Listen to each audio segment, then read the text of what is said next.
escolha haveria moralidade? In pluribus. Aquelas pessoas são boas. Elas estão fazendo e praticando bondade. Nós podemos dizer que existe moralidade sem escolha? Esse é o primeiro ponto. Ninguém precisa mais de polícia. Por quê? Porque não está acontecendo mais crimes. Ninguém está matando mais ninguém. Ninguém está roubando, ninguém está sequestrando. De repente, todas as coisas passam a ser de todos. Então, eles começam a dividir as coisas de uma forma... Acabou-se as necessidades do mundo. E aí vem um ponto. Cadê a moralidade disso? Não existe mais o mal na Terra. Claro, não existe mais escolha. Então, não tem mais moralidade. É como eu querer fazer um julgamento. Um leão atacou um bebê e matou um bebê. O pessoal gosta muito dessa história, né? Os animais, vem um bebezinho. Não sei não. Eu não deixaria meu filho, meu bebê, perto de um leão. Porque o instinto dele, se ele tiver com fome, ele vai comer.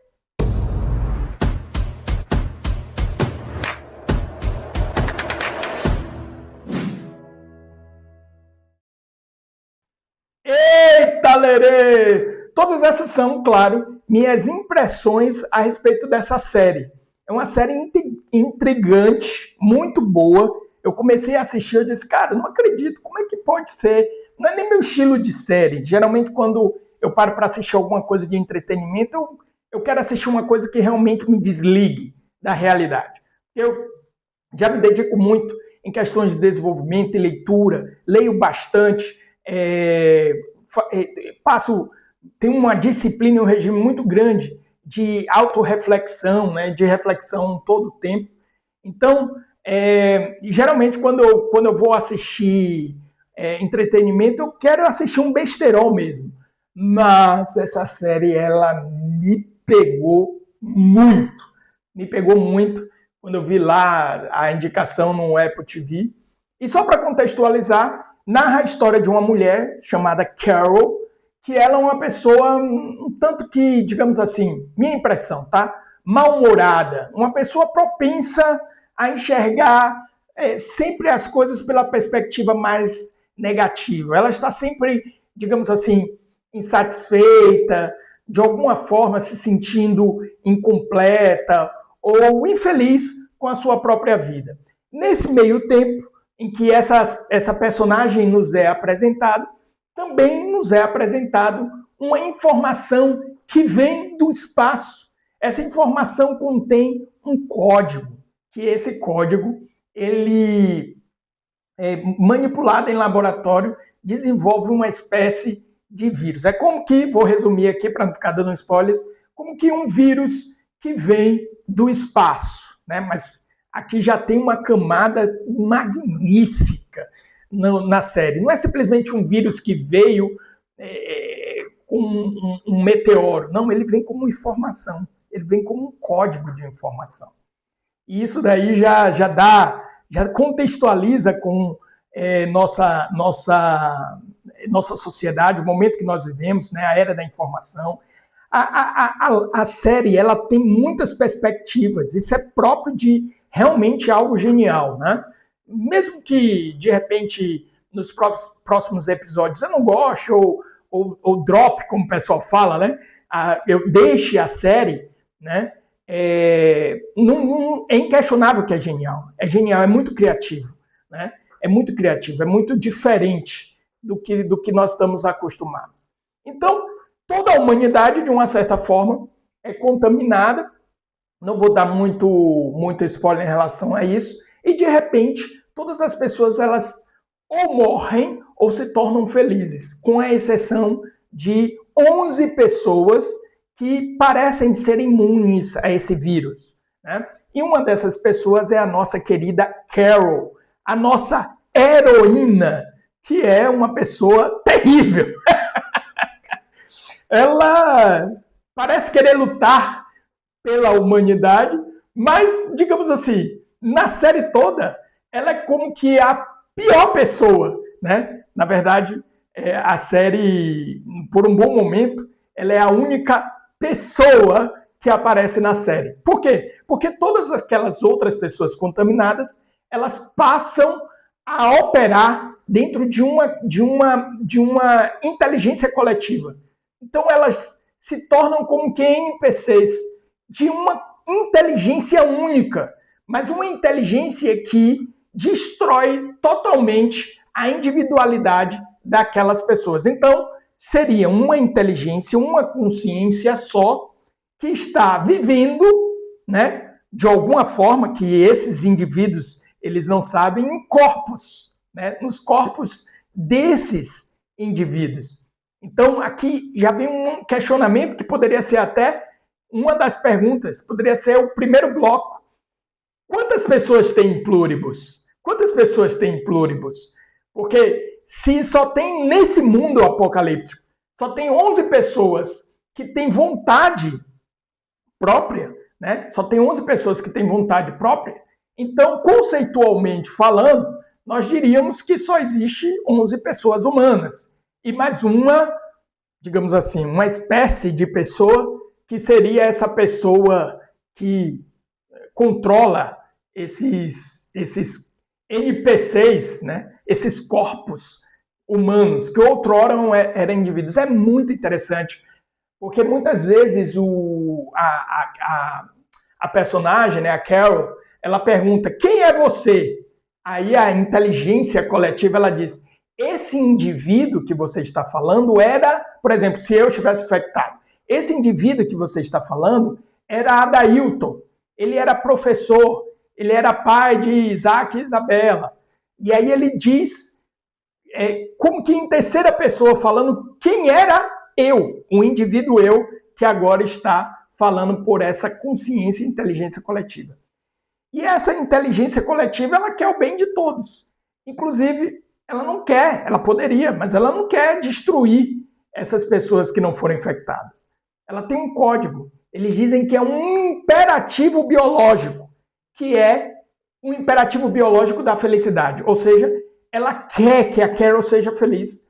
E nessa consciência coletiva, ou nessa inteligência coletiva, né, que opera em todos os corpos humanos, eles fazem de tudo para deixar aquela nossa heroína, né, ou vilã, talvez ela seja a vilã da história, que está sempre mal-humorada, que está sempre infeliz, eles fazem de tudo para querer tornar a vida dela feliz. E isso daqui abre um leque de questionamentos. Como, por exemplo, nós poderíamos dizer que, em pluribus, aquelas pessoas são boas. Elas estão fazendo e praticando bondade. Nós podemos dizer que existe moralidade sem escolha? Esse é o primeiro ponto. É possível dizer que existe moralidade sem escolha? E aí vem uma dimensão que, baseada aqui nos meus mestres, eu posso afirmar: sem liberdade não existe moral, só existe uma programação. Então, o que nós estamos vendo é um vírus que programou as pessoas a fazer o certo. E não necessariamente pessoas, porque na verdade não são nem pessoas. Vamos tentar entender isso daqui, de pessoas. Vou pegar o conceito aristotélico, tá certo? Então, vamos pegar o conceito ilefórmico. Eu poderia usar o conceito de Platão também, que fala sobre a alma humana, trazendo o conceito do mundo das ideias, da forma no mundo das ideias, e que se encarna no corpo, enfim. Mas vamos pegar Aristóteles, que traz o conceito ilemórfico. Então, o que seria o ser humano? O conceito ilemórfico ele funciona para qualquer substância. Mas o que para qualquer substância, né? Qualquer coisa que existe. Mas o ser humano é o conceito ilemórfico, matéria e forma, né? Então, a forma que dimensiona, que limita a matéria-prima e faz com que as coisas existam. Então, uma pedra é composta por matéria e forma, como uma planta é composta por matéria e forma, um ser humano é composto por matéria e forma. Sendo que os seres viventes, a forma, ela é uma alma, ou seja, uma alma vivente. Por quê? Porque não só estrutura elementos, não só estrutura, digamos assim, moléculas de substâncias, mas também traz função que, por exemplo, nós não vemos nos seres inanimados, como o universo dos seres minerais, uma pedra, por exemplo, a diferença de uma pedra para uma planta. A planta ela cresce, a planta ela se nutre, a planta ela se reproduz. Então, essas funções são funções de um ser vivente. Então, a planta tem uma alma vivente. O animal tem uma alma vivente. Só que a diferença do animal para a planta é que ele possui uma alma sensitiva. Ele sente, né? Ele sente. Enquanto que o ser humano, ele é composto por uma alma vivente, animal sensitiva e também racional. Ou seja, ele é capaz de abstrair a forma das coisas, ainda que não esteja diante dela. Então, um animal tipo um lobo, diante de uma ovelha, ele tem uma percepção sensitiva daquele universo particular, ele está diante de uma ovelha. Mas um lobo, ele não faz, por exemplo, sei lá, pinturas sobre... ele não sonha com um cordeiro assado maravilhosamente, que ele vai caçar amanhã e vai preparar para toda a sua família de lobos. Ele não faz isso. Isso é próprio de uma função humana, intelectual, ou seja, uma operação que depende, que está para além dos sentidos, que está para além do contato físico, né? Uma operação superior, elevada, né? Então, o ser humano, ele possui uma alma racional. Então, esse conceito de racionalidade faz com que o homem ele busque a verdade e, por consequência, ele tenha um apetite. O aspecto sensitivo atribui um apetite ao homem, que é a busca, né, pelo prazer, a fuga da dor, a raiva, a ira, que são apetites de proteção, mas também a intelectualidade ou o intelecto humano, o racional humano, ele gera a busca, o desejo pelo bem e, ao mesmo tempo, o apetite, que é a vontade, né? A vontade. Eu quero encontrar o bem e a verdade. Então, se eu retiro esse elemento, se eu retiro do indivíduo isso, então eu estou retirando a própria humanidade em si. E a Carol, ela fala muito isso em Pluribus. Ela diz, vocês não percebem que o que aconteceu aqui foi a destruição da humanidade? Vocês não são mais humanos, porque vocês não têm mais liberdade, vocês não têm mais escolha. Vocês são marionetes completamente manipuladas. Como que NPCs? NPCs são aqueles personagens dos videogames, né? Que não tem nenhum tipo de vontade própria. Eles estão seguindo ali uma programação, né? Eles estão seguindo uma programação. Eles estão programados para fazerem o que eles têm que fazer e ponto.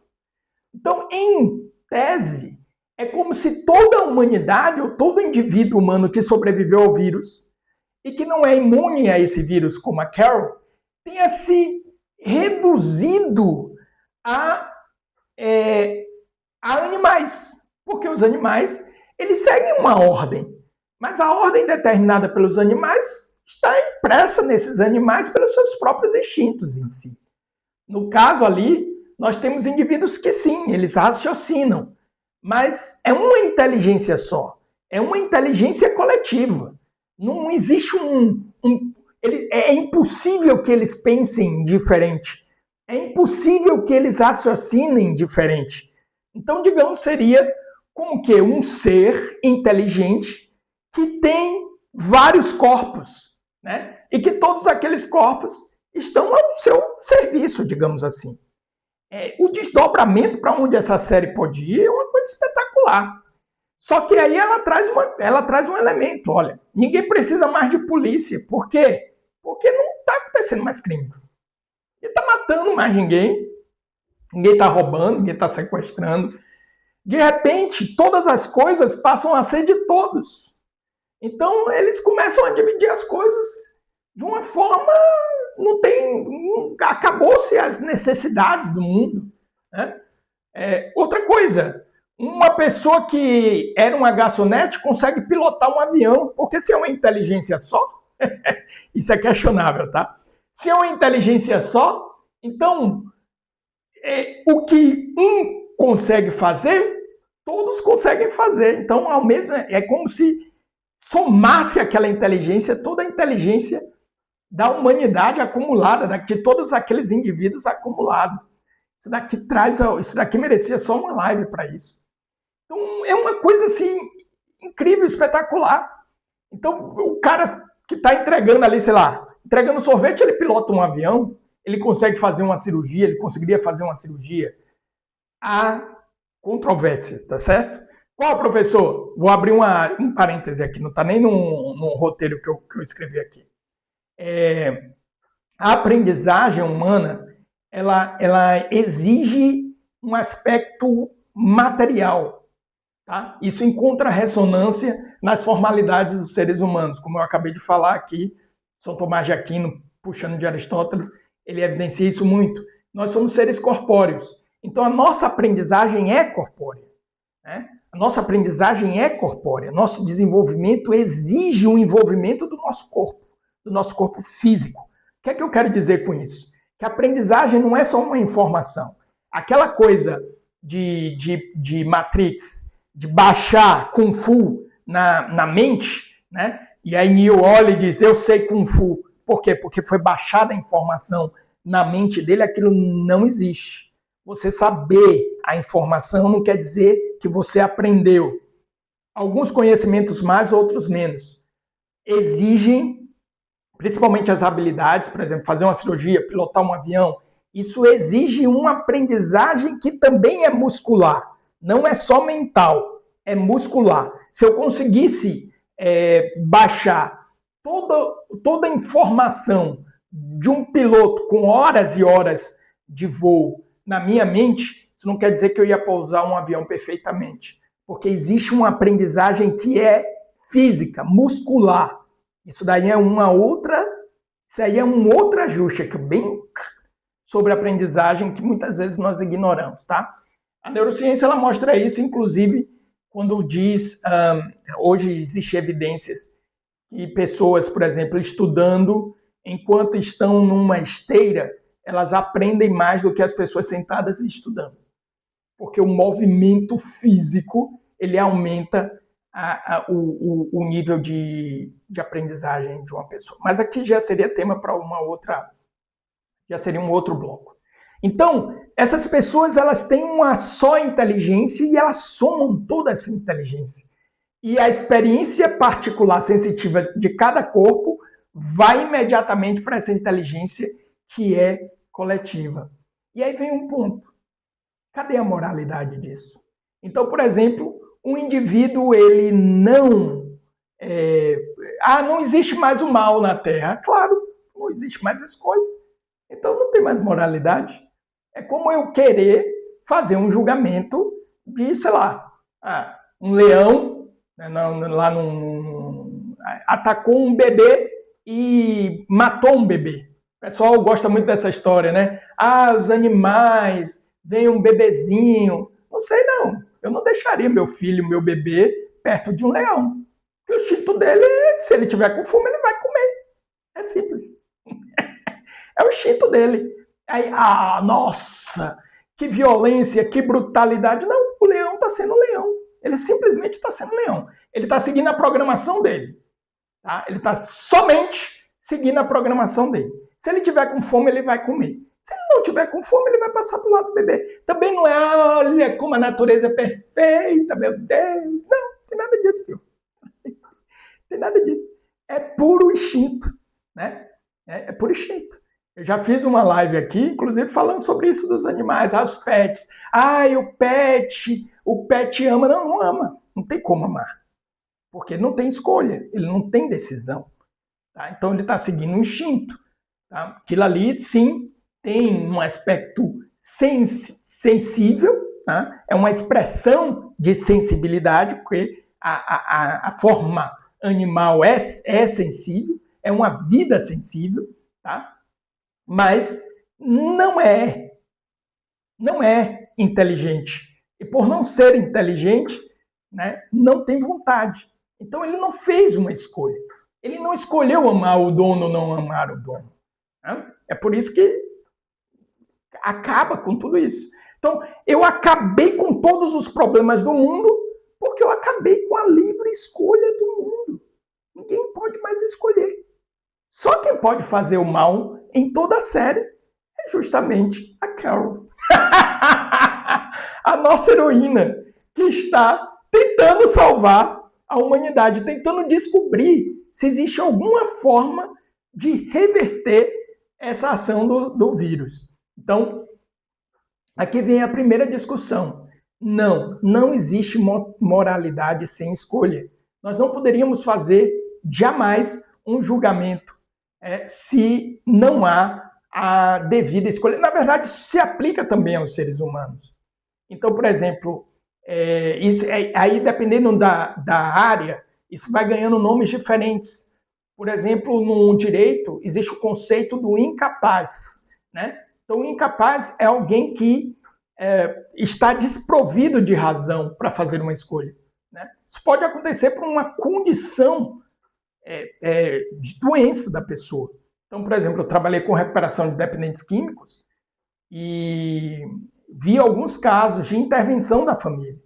Então, o homem estava lá, pai de família, trabalhador, só que se acabou no vício do álcool, de tal forma que estava destruindo o patrimônio da família, a família vem com a intervenção. Isso existe. Por quê? Porque aquela pessoa já está num estado de enfermidade, de dependência tão séria, que ela pode ser declarada incapaz e é interditada. Né? Eu conheci alguns casos assim. Por exemplo, crianças. Né? As crianças, elas não são capazes, elas são imputáveis. Né? Então a criança pega uma arma, olha aqui uma arma e pum, dá um tiro e mata um irmão. Então aquilo ali não pode, a gente não pode atribuir um crime porque ela é incapaz, ela não tem consciência. Isso é a base da moralidade. Eu ter consciência de que é errado e escolher fazê-lo, certo? Então isso é uma base importante. Santo Agostinho, ele desenvolveu isso bastante, que falava inclusive nos 3 aspectos da imputabilidade, né? Que seria a matéria, né? Você fazer algo de fato que é errado, dentro de uma concepção prévia de certo e errado. E segundo, também ele traz a dimensão da